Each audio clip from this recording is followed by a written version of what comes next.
नमस्कार दोस्तों, एक पीएम इंडिया में आपका स्वागत है। आखिर हरियाणा सरकार के गठन के 4 दिन बाद मंत्रियों के विभागों का बंटवारा बीती आधी रात को ही हो गया। विभागों के बंटवारे के पीछे देरी के क्या कारण थे?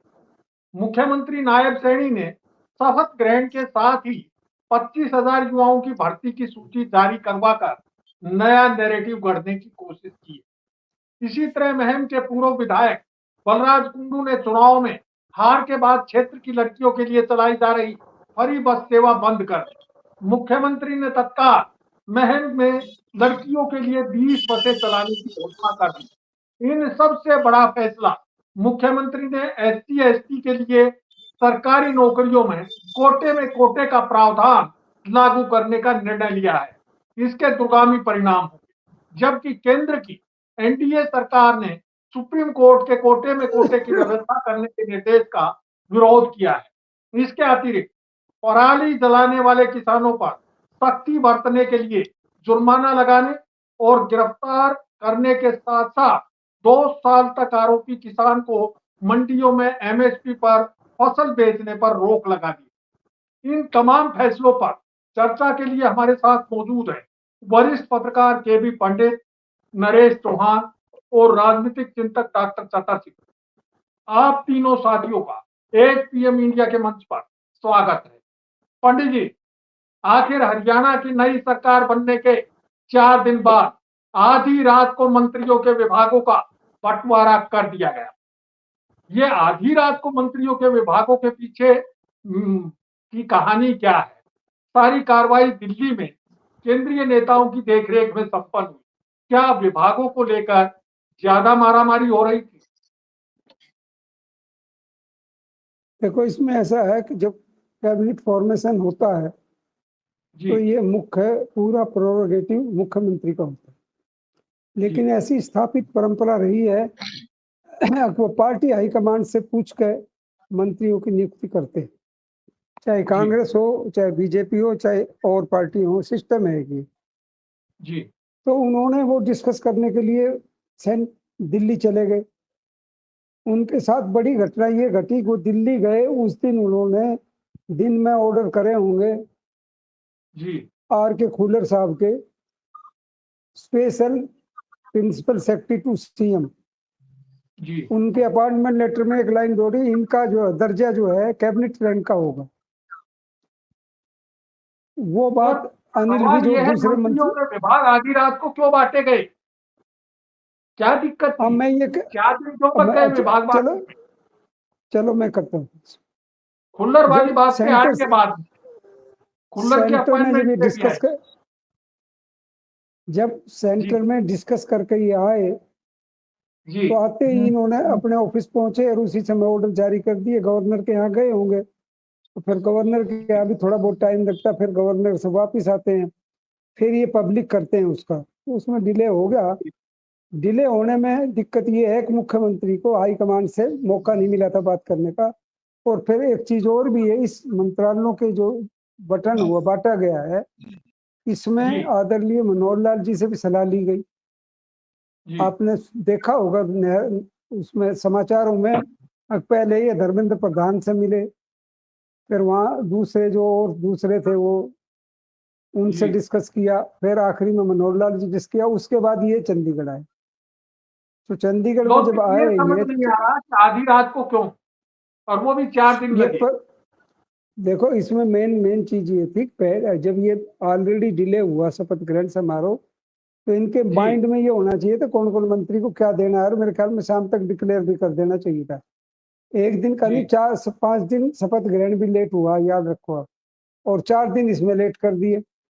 तो ये स्पीच को ये हाई कमांड पे ज्यादा निर्भर है, ये साबित करता है, या कोई इसके पीछे कोई अदृश्य शक्ति है जिससे सलाह लेने में दिक्कत आई जी। ये कुछ ना कुछ तो है ही, लेकिन जो महकमे दिए गए और उसमें एक जो बड़ी मेरी सलाह है, जो बहुत ज्यादा विभागों को लेकर 4 दिन का जो मिले। ऐसा इसमें एक चीज और भी देखने की है, वो ये है कि जो महकमे दुष्यंत पे थे, लगभग वही सारे महकमे मुख्यमंत्री जी ने अपने पास रख लिए। तो क्या मुख्यमंत्री ये चाहते हैं कि दूसरे दिन जैसा परिणाम उनका भी हो? बहुत बढ़िया। भाई महकमे, चीफ मिनिस्टर का काम होता है महकमों की कोऑर्डिनेशन और प्रगति हो रही है, वादे पूरे हो रहे कि नहीं हो रहे इसका देखना।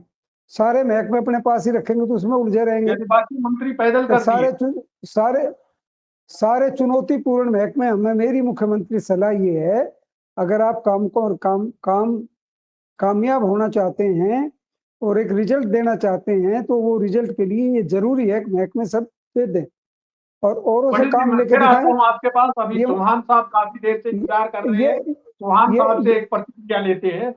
चौहान साहब, पूर्व IAS अधिकारी राजेश खुन्नर की कैबिनेट मंत्री के दर्जे के साथ नियुक्ति को लेकर मंत्रिमंडल के सहयोगियों ने काफी नाराजगी जताई। मामला दिल्ली दरबार तक पहुंचा और 4 घंटे में ही नियुक्ति रद्द कर दी। ये पूरा क्या मामला था? देखो धनखड़ साहब, पंडित जो भी वरिष्ठ हैं, पूरा ज्ञान होगा। डॉक्टर चतर सिंह जी को भी सीनियर हैं, सारा ज्ञान होगा। कुछ अधिकारी जो हैं वो कर्मठ होते हैं और वो प्रिय होते हैं मुख्यमंत्री के। तो SK मिश्रा बंसीलाल जी के प्रिय थे। जी। फिर ओझा साहब का दौर आया। जी। फिर एक हरबख्श सिंह, मतलब बहुत ही कर्मठ, मतलब, और अब खुल्लर साहब का दौर है। तो 10 साल से संपन्न और सर्वकला संपन्न, यानी 16 कला संपन्न थे। कर्मठ कहो उनको, मतलब ये कर्मठ, इनके बिना काम मुख्यमंत्री का नहीं चल सकता, ये बताया जा रहा है कि इनको अब यानी भगवान कृष्ण के पास 16 कलाएं थी, इन लोगों के पास 32 कलाएं हैं। सारी कलाएं हैं, तो ये सर्वगुण संपन्न हैं। तो ये रिटायरमेंट के बाद भी, मतलब जब तक मुख्यमंत्री रहेगा, जब तक, मतलब इनके आदेश, ये परमानेंट सरकार है, इनकी कोई रिटायरमेंट, तो कुछ चुनिंदा अफसर होते हैं। और आज से नहीं, जब से हरियाणा बना है तो हमारे सामने वो उदाहरण है। लेकिन जो कैबिनेट रैंक वाली बात आई, तो वो कहीं ना कहीं कुछ जो मंत्री अपने आप को, अपने अहम को समझते हैं, ज्यादा महसूस करते हैं, उनकी तरफ से थोड़ा सा ऐतराज हुआ कि भाई ये हमारे बराबर में बैठेगा। मतलब बीजेपी में स्वाभिमान जानने वाले लोग भी बचे हुए हैं। बीजेपी में नहीं बचे हुए, बीजेपी में आए हुए। बीजेपी में नहीं, बीजेपी वाला नहीं करेगा। विज साहब को भी आप बीजेपी का मत मानो, मतलब वो निर्दलीय भी है, वो पार्टी से बाहर भी है, मतलब वो तो बोलते तो वही है जो संघ चाहता है। नहीं, ऐसा भी नहीं है।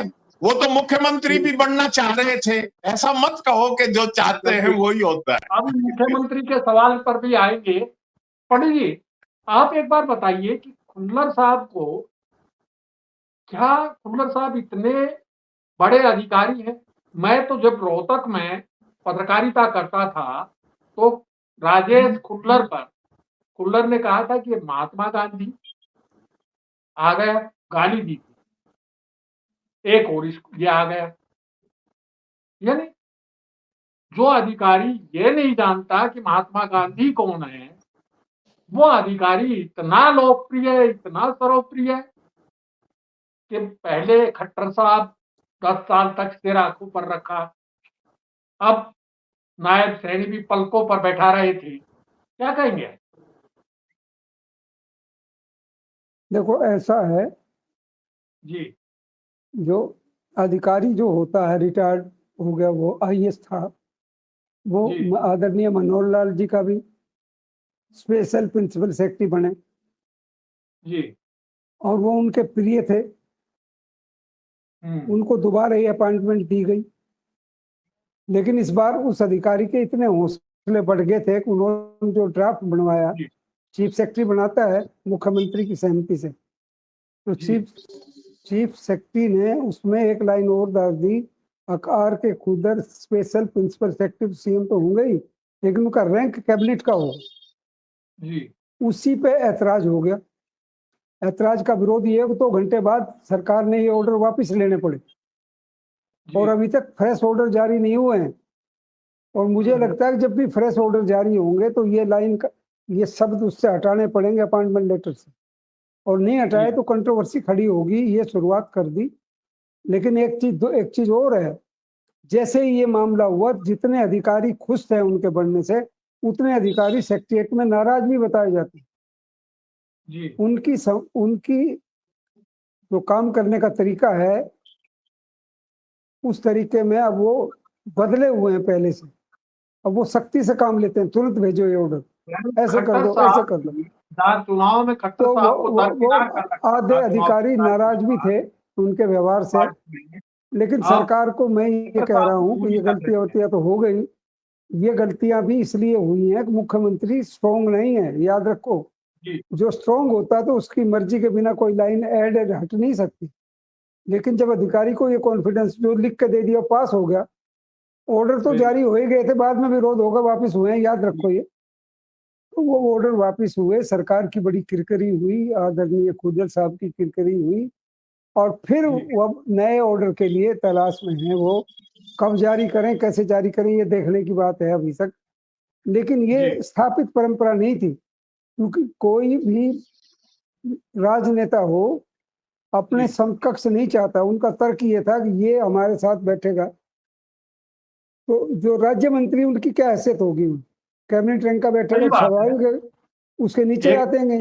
एक नेता चुनाव लड़के आया है, गणतंत्र है, लोकतंत्र है, और एक अधिकारी वो भी रिटायर्ड, उसको भी कैबिनेट मंत्री का दर्जा दे दिया जाए, ये कैसे सहन होगा? पंडित जी, मैं फिर आता हूं आपके पास। अब बात करते हैं चुनाव परिणाम आने के बाद बीजेपी के जीते हुए और हारे हुए नेताओं की सरकारी अधिकारियों और कर्मचारियों के प्रति तलख बयान। डॉक्टर साहब, बादशाहपुर के विधायक और कैबिनेट मंत्री राव नरवीर सिंह ने जिले के अधिकारियों पर जिस तरह के आरोप लगाते हुए बयान सामने आया, क्या वो इस बात की स्वीकृति है कि बीजेपी सरकार के पिछले 10 साल के कार्यकाल में गुड़गांव के अधिकारियों ने जमकर लूट मचाई है? क्या कहेंगे इस पर आप? ये तो बिल्कुल सही है, जैसे बताया जाता है, कैमरे पे भी है कि उन्होंने काफी धमकी भरे लहजे में कहा है कि भ्रष्टाचार नहीं चलेगा। अब इसका मतलब है कि भ्रष्टाचार हो रहा था। देखिए, भ्रष्टाचार चल रहा था, यानी हरियाणा सरकार का एक कैबिनेट मंत्री इस बात को स्वीकार कर रहा है। नहीं, देखिए, वो तो स्वीकार तो नहीं है सीधे सीधे, लेकिन इससे इन्फ्रेंस निकाला जा सकता है कि इस तरह का है। और किसी भी समय में, चाहे कांग्रेस का राज हो चाहे बीजेपी का राज हो, ये भ्रष्टाचार तो है। भ्रष्टाचार के नाम पर ये वोट तो ले लेते हैं लोगों को बहका करके, लेकिन जो ये कहते हैं कि भ्रष्टाचार खत्म करेंगे, वो खुद भी भ्रष्टाचार में डूबे हुए हैं। ऐसी कौन सी चीज है, कौन सा ऐसा नेता है जो दूध का धुला हुआ है? कौन सा नेता है किसी भी पार्टी में? ये सब के सब सिर्फ लोगों को बहकाने के लिए, करने के लिए होते हैं। एक कहा जाता है ना कि अगर थानेदार कहीं आ गया ट्रांसफर होकर के किसी चौकी में, तो अगले दिन वो स्टेटमेंट जारी कर देता है कि शराबबंदी नहीं चलेगी, रूल ऑफ लॉ होगा, ये होगा, वो होगा। अगले दिन ही वो शराब के ठेकेदार को हो गया। जी बिल्कुल, यादव हो गए। जी बिल्कुल बिल्कुल। तो इस तरह की कोई चीज नई नहीं है। ये राजनीति में चलता है, चाहे वो एडमिनिस्ट्रेशन में हो चाहे वो पॉलिटिक्स में हो। सब अपनी सत्ता बनाने के लिए, अपने इमेज बनाने के लिए। मैं पंडित जी के पास आता हूँ। पंडित जी शायद इस बारे में कुछ ज्यादा रोशनी डालना चाहते हैं।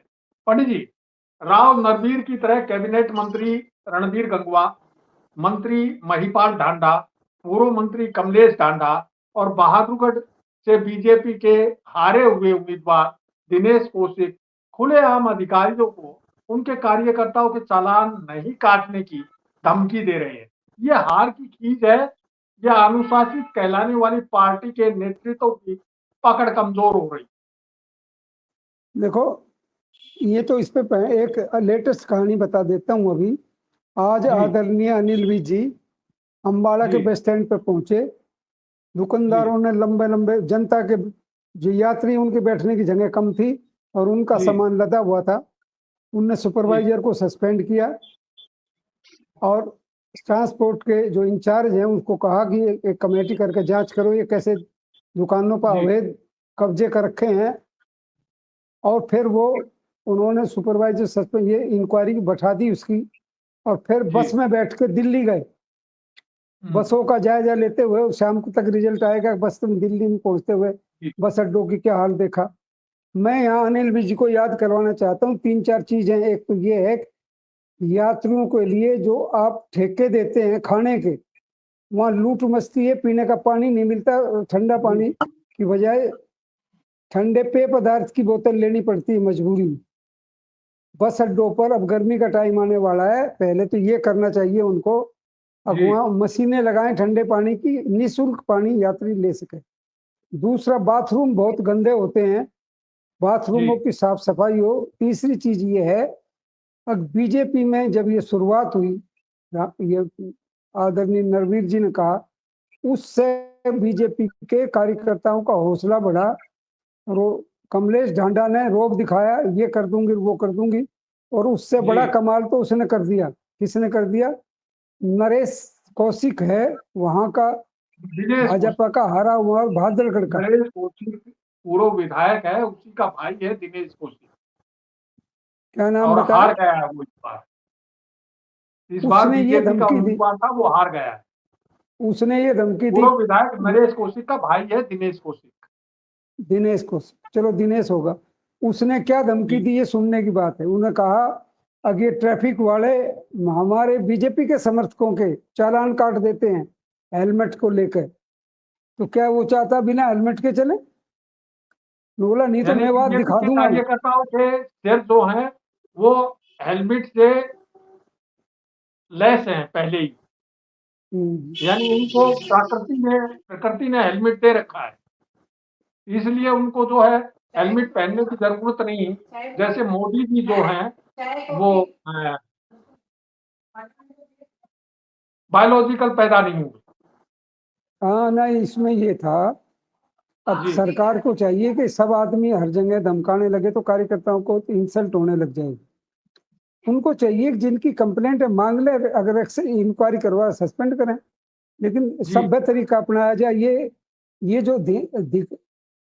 ये जो धमकाने का तरीका है ये सभ्य समाज में स्वीकार नहीं है।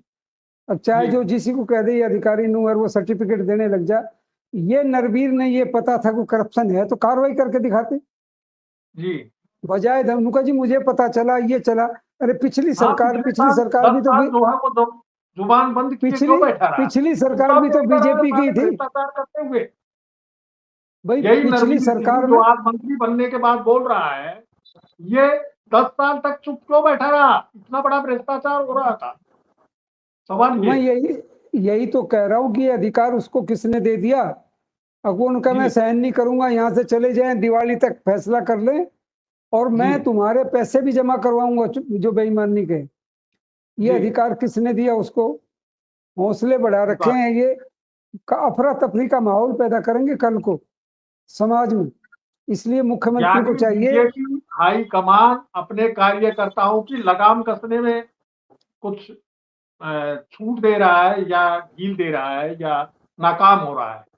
उनकी प्रतिक्रिया आनी चाहिए थी, नहीं आई अभी तक। ना मुख्यमंत्री की नहीं आई, ना कांग्रेस के प्रधान, बीजेपी के प्रधान की कोई प्रतिक्रिया आई। कार्यकर्ता क्या करेंगे नहीं करेंगे। लेकिन ये सभ्य समाज में नहीं चल सकता दोष पट्टी।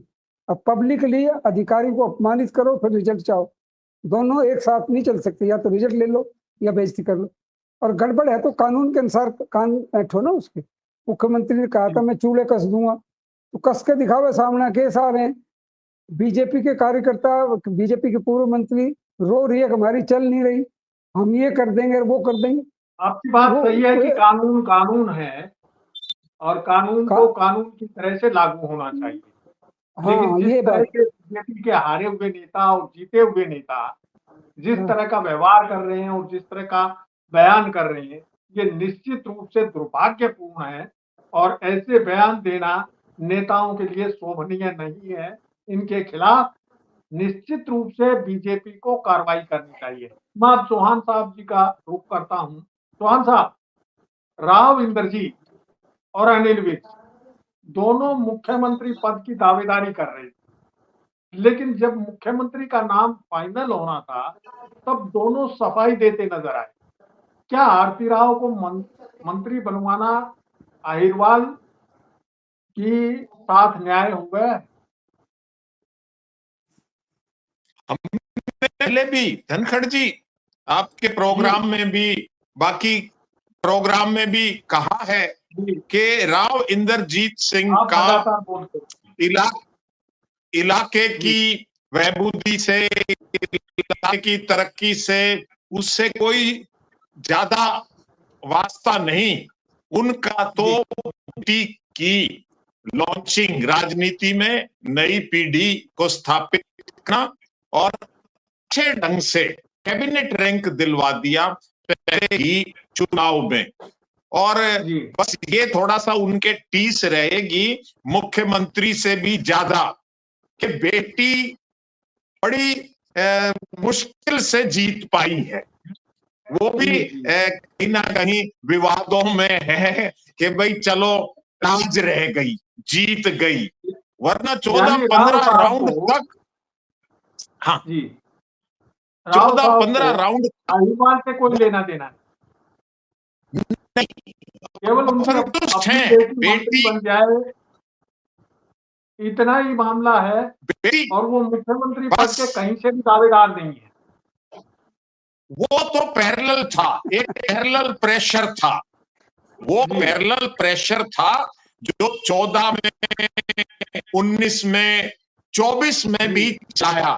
उस प्रेशर के माध्यम से जो अहिरवाल का अहीर मतदाता है वो कहीं ना कहीं अभी उस भ्रम जाल में है, जिंदा है, वो सपने ले रहा है जी।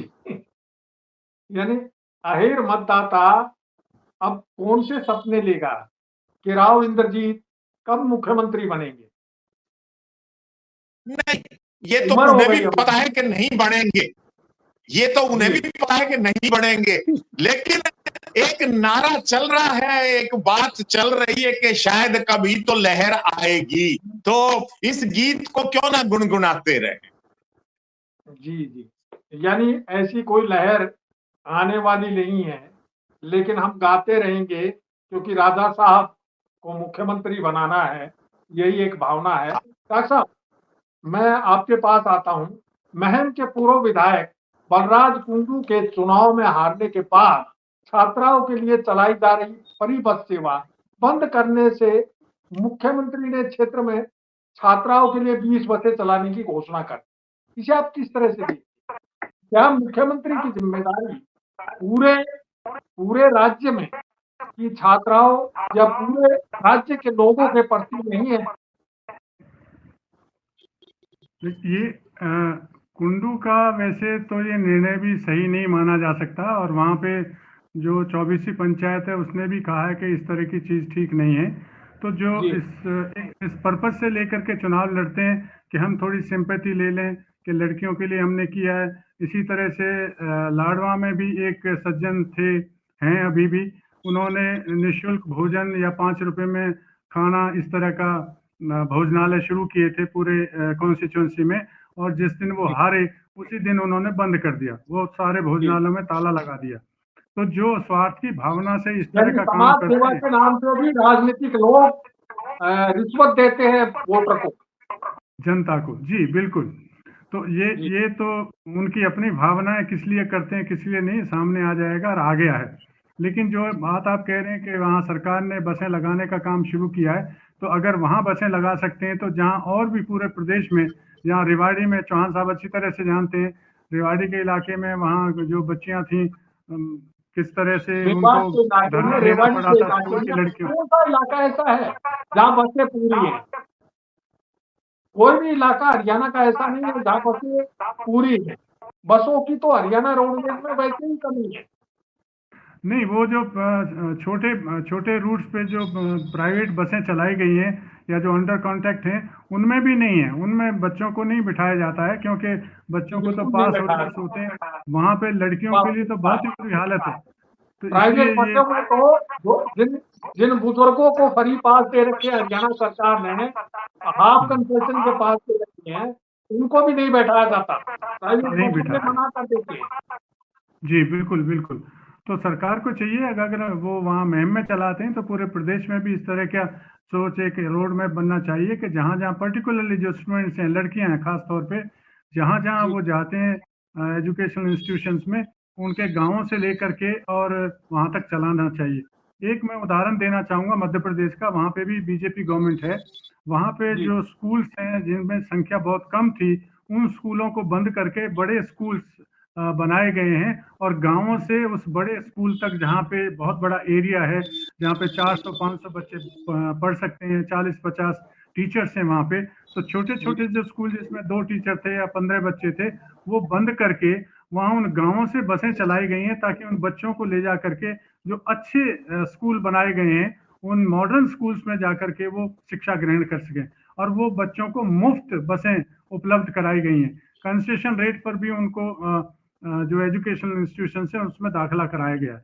तो जब मध्य प्रदेश में बीजेपी गवर्नमेंट ये कर सकती है, तो नायब सिंह सैनी को ये वहां से संपर्क करना चाहिए, और इस तरह की प्रणाली अगर हरियाणा में शुरू होती है तो एक अच्छी चीज, एक अच्छी शुरुआत एजुकेशन में हो सकती है। डॉक्टर साहब, मैं यही बात कहने जा रहा था कि हरियाणा में भी स्कूल तो बंद कर दिए कम बच्चों वाले, और बंद करने की बजाय उनको कह दिया कि मर्ज कर दी, और मर्ज करके उन बच्चों के आने जाने का कोई जुगाड़, कोई रास्ता नहीं बनाया गया, कोई संसाधन नहीं दिए गए कि बस से जाएंगे या ऑटो से जाएंगे या कैसे जाएंगे, वो सब कुछ नहीं किया गया। यही सबसे बड़ी समस्या है। और लड़कियों के लिए कॉलेज तक पहुंचने की, स्कूल तक, शहर में स्कूल तक पहुंचने की बड़ी समस्या पूरे हरियाणा में है। और न केवल लड़कियों के लिए, लड़कों के लिए भी। जो बसें हैं वो गांव में रुकती ही नहीं है। गांव के बस स्टैंड पर लड़के दौड़ते रहते हैं, इधर से उधर, इधर से उधर, दौड़ दाड़ के चल जाते हैं। बेचारी लड़कियों की तो वो भी स्थिति नहीं है, वो भी नहीं कर पाती। लड़कियों की तो और बुरी दुर्दशा है। तो नायब सिंह सैनी जो चौके छक्के लगाने में लगे हुए हैं, उनको चाहिए कि पूरे हरियाणा में ये व्यवस्था दुरुस्त की जाए। केवल महम में नहीं, सारे हरियाणा की डिमांड है। जी बिल्कुल सही है। हरियाणा सरकार ने एक काम तो किया है कि जो सरकारी स्कूल बंद हो गए हैं, जैसे जानते हैं, उन गांवों में भी जहां सरकारी स्कूल बंद हैं, वहां प्राइवेट स्कूलों को प्रमोशन के लिए काम कर रही है। अब क्यों ऐसा है कि शहरों के साथ साथ अब बड़े गांवों में, छोटे गांवों में भी प्राइवेट स्कूल खुल रहे हैं और चल रहे हैं, जबकि सरकारी स्कूल वहां बंद हो गए हैं। तो इसकी ओर भी सरकार को ध्यान देना चाहिए कि मध्य प्रदेश सरकार के एजुकेशन पॉलिसी के अनुसार यहाँ पे भी काम करें, और हरियाणा के युवाओं को कम से कम अच्छी शिक्षा देने का काम करें। जी चौहान साहब, राज्य सरकार ने सुप्रीम कोर्ट के निर्देशानुसार SC ST के लिए सरकारी नौकरियों में कोटे की व्यवस्था लागू की है। इसके क्या दूरगामी परिणाम होंगे? देखो धनखड़ साहब, क्योंकि सुप्रीम कोर्ट ने एकदम से जुडिशियल को लागू किया है, तो राजनीतिक परिणाम तो वक्त बताएगा क्या होंगे। लेकिन इस आरक्षण में ये हम समझते हैं कि अच्छी पहल है कि आरक्षण में भी कुछ लोग ही ज्यादा फायदा उठा रहे हैं आरक्षण का। आरक्षण में जितनी भी जातियां हैं उस वर्ग की, उन सबको कहीं ना कहीं उसका आरक्षण का लाभ मिले तो बहुत बड़ी बात होगी। अब सुप्रीम कोर्ट की बात मान के महादलित जिन जातियों को कहा जाता है, महादलित जिन जातियों को कहा जा रहा है, वो करीब 34 या 36 बिरादरी है, 36 जातियां हैं, और उनको इस आरक्षण का लाभ नहीं मिल पा रहा था या कम मिल पा रहा था। ये एक अच्छा कदम हम इसको कहेंगे, और ये सरकार ने बहुत बढ़िया किया है कि प्रदेश के जो वंचित वर्ग है उनको भी आरक्षण का लाभ मिलना शुरू होगा। जी चौहान साहब। इसके साथ मैं धनखड़ जी, ये तो सुप्रीम कोर्ट ने कर दिया, लेकिन आप राजनीतिक भागीदारी में भी इस चीज को लागू करो तो और बेहतर होगा कि जो 17 सीटें आपकी रिजर्व हैं, उन 17 सीटों में भी जो एससी समाज का है वो पहल भी आप करो। बीसी में, ओबीसी में कहा आपने, बिल्कुल अच्छी तरह, बहुत बढ़िया बात, वो भी लागू होनी चाहिए, और करीबी लेयर, वो राजनीतिक सत्ता में भागीदारी के लिए भी लागू किया है। अब मैं पंडित जी के पास आता हूँ इसी विषय को लेकर के। पंडित जी, केंद्र की एनडीए सरकार ने एक सुर में सर्वोच्च न्यायालय के कोटे के प्रावधान का विरोध किया। क्या ऐसा करना लगता है कि इस मामले में भाजपा और एनडीए दोनों की राह अलग अलग है? और इसमें तो ये फैसला हरियाणा में लागू करने से साफ ही है, हाई कमांड ये तो भाजपा का फैसला हो गया, लेकिन केंद्र में उसी फैसले का विरोध किया जा रहा है। केंद्र सरकार सजग है, केंद्र सरकार सजग है, लेकिन बीजेपी का तरीका रहा कि ट्रायल पे लगाते हैं। हरियाणा को ट्रायल पे लगा दिया, विरोध होगा तो वापस ले लेंगे। जैसे मायावती ने खुलेआम विरोध किया कि दलितों को बांटने की कोशिश है, लेकिन सुप्रीम कोर्ट का ये कहना था कि दलितों को बांटने की, जो वंचित वर्ग दलितों में रह गया उनको आगे बढ़ाने का प्रयास है। दोनों बात अपनी जगह ठीक है, लेकिन अब जो बीजेपी राष्ट्रीय स्तर पर ये फैसला नहीं ले सकती, हरिजनों का विरोध एक बार देख चुकी, क्या दिक्कत है? अब नहीं ले सकती, ये टेस्ट केस है। जैसे कॉमन आचार संहिता के लिए वो अपना साथ वाला प्रदेश है उत्तराखंड, उसमें उसका टेस्ट चल रहा जी, वो लागू कर लेंगे, कोई रिएक्शन नहीं होगी तो आगे केंद्र सरकार विचार करेगी। ऐसे ही हरियाणा में लागू करके टेस्ट कर लेते हैं, अगर दलित वर्ग में इसकी क्या प्रतिक्रिया होती है।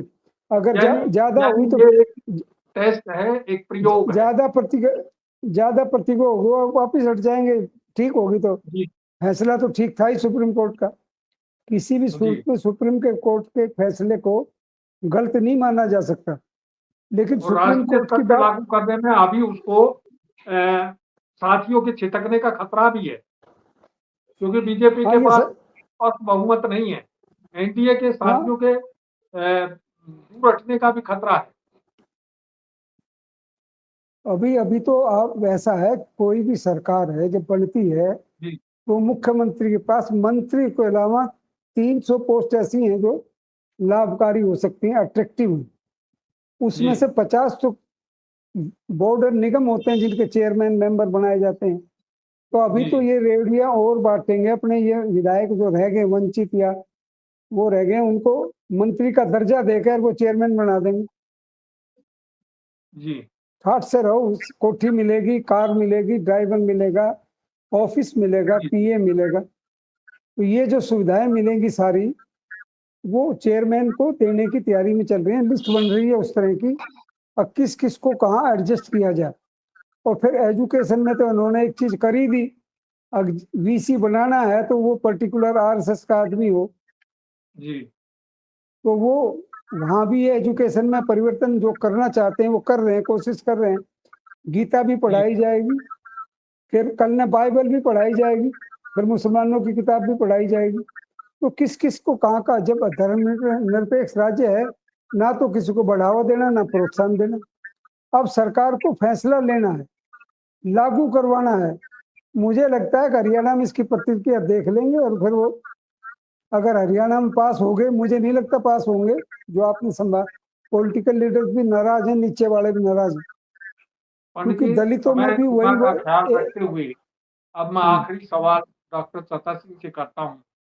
एक बड़ा मामला हुआ है, वो है डॉक्टर साहब, नायब सरकार ने सब ग्रेड के साथ ही ग्रुप सी और डी की 25,000 नौकरियों के लिए चयनित उम्मीदवारों की सूची जारी करके एक बड़ा वादा निभाया है। आप इसे किस तरह से देखते? देखिए, ये तो बहुत अच्छी बात है और सब वर्गों में इसका सम्मान हो रहा है और सब खुश हैं कि कम से कम नौकरी देने तो शुरू की। 10 साल से जो नौकरी छुटपुट चल रहा था, पर्ची खर्ची की बात चल रही थी, वो एक तरफ करके एक घोषणा तो हो गई है कि 25,000 तो दे रहे हैं। जो कांग्रेस सरकार कांग्रेस पार्टी अपने दावे कर रही थी चुनाव में कि 1 लाख नौकरियां देंगे, तो एक चौथाई तो दे दिया। ये भी 23,700 कुछ है, 25,000 पूरी नहीं। ये जो नौकरियों की घोषणा है, ये भी 25,000 पूरी नहीं है, 25,000 नाम दी गई। जी डॉक्टर साहब, जी आप अपनी बात जारी रखें। ठीक है, तो जितना भी है कम से कम एक शुरुआत तो हुई है। इससे युवाओं में, खासकर जो ग्रामीण क्षेत्र के इलाके हैं उनमें भी और शहरों में भी, क्योंकि शहरों में ज़्यादातर ये होता है कि स्किल डेवलपमेंट या इस तरह के कोर्सेज होते हैं, डिप्लोमा कोर्सेज होते हैं, सर्टिफिकेट कोर्सेज होते हैं, उनको नौकरी मिल जाती है। लेकिन गांव के बच्चे, खासकर लड़कियां, किसी तरह से अपने आप को स्किल एजुकेशन में अच्छी तरह से पारंगत नहीं हो पाती हैं, तो उनको नौकरी मिलना थोड़ा मुश्किल हो जाता है। तो एक तो ये चीज है, इसका बड़ा फायदा है। और दूसरा ये कि युवाओं का रुझान अब बीजेपी की ओर बढ़ेगा। अभी जो बात कर रहे थे पंडित जी, मैं उसमें भी ये कहना चाहूंगा कि जो अभी रिजर्वेशन दिया जा रहा है, ये जो चुनाव जीते गए अभी, उसमें भी जो विस्परिंग वोटर्स के माध्यम से एक दूसरे से कह करके कान फूंकना तो कहते हैं, तो ये अगर दलित यानी कि जो वर्ग है, उच्च वर्ग है दलितों में, जिसको ओबीसी कहते हैं, वो अगर नाराज होता है तो वो थोड़ा है, लेकिन ये 65% है, इसकी संख्या ज्यादा है। अगर ये डीएससी जो वंचित है, डिप्राइव्ड शेड्यूल कास्ट हैं, अगर उनको साथ ले लिया जाएगा तो बैलेंस बहुत अच्छी तरह से बीजेपी की तरफ हो जाएगा। और ये इस चुनाव में हुआ है कि जो कांग्रेस की नेता थी, हरिजन नेता, जो कर रही थी कि ये हो जाएगा वो हो जाएगा, बीजेपी ने भी गीत गाया कुछ दिन तक कि हरिजन इसके साथ है, लेकिन उन हरिजनों को, ओबीसी को छोड़ करके जो डीएससी था, उस सब को इन्होंने अपनी ओर रुझान करने का प्रोग्राम चलाया, जो कानो कान पूरे प्रदेश में चलता रहा, जिसका इनको फायदा भी हुआ है। आगे चल करके भी जैसे इस तरह से यहाँ सफल हो जाते हैं, तो जो राष्ट्रीय स्तर पर बड़े नेता हैं, दलित नेता हैं, उन सबको भी एक तरफ करके जो दूसरे हैं डीएससी के लोग, उनके नेताओं को उभार करके बीजेपी फायदा उठा सकती है। तो ये फ्यूचर प्लान भी इनका हो सकता है। जी, राष्ट्रीय स्तर के जो दलित नेता अपने आप को मानते हैं, उनका अस्तित्व भी खतरे में पड़ सकता है इस मामले में, इसीलिए विरोध हो रहा है। जी, धन्यवाद। आप तीनों वरिष्ठ साथी जो हैं, राजनीतिक गतिविधियों पर बड़ी पैनी नजर रखते हैं और उनका विश्लेषण भी बेबाकी के साथ करते हैं। इसके लिए आप सबका बहुत बहुत धन्यवाद। सही मायने में देखा जाए तो मुख्यमंत्री नायब सैनी लोकप्रिय फैसले करके बीजेपी की छवि सुधारने की कोशिश करते दिखते हैं। वहीं पराली का उचित समाधान दिए बिना किसानों की सरकार के प्रति शक्ति सब किया धरा बर्बाद कर दे। दूसरी तरफ से देखें तो नायब सरकार पार्टी लाइन के हिसाब से सही दिशा में जा रही है। मुख्यमंत्री नायब सैनी पूर्व मुख्यमंत्री मनोहर लाल की भौकाली छाया से मुक्त होने की कोशिश करते दिखाई देते हैं, लेकिन केंद्र सरकार में मंत्री होने तथा प्रधानमंत्री नरेंद्र मोदी से नजदीकी के चलते मुख्यमंत्री खट्टर के सामने वे कमजोर पड़ते दिखते हैं। पूर्व आईएएस अधिकारी राजेश खुल्लर के नियुक्ति पत्र और उनको कैबिनेट मंत्री का दर्जा दिया जाना तथा मंत्रियों के ऐतराज के बाद दिल्ली दरबार में पहुंचने पर 4 घंटे के भीतर आदेश वापस लिए जाने की घटना पर्दे के पीछे चल रहे खेल को बेपर्दा कर देती। इस वीडियो में इतना ही। जल्द फिर हाजिर होंगे नए मुद्दों के साथ। नमस्कार।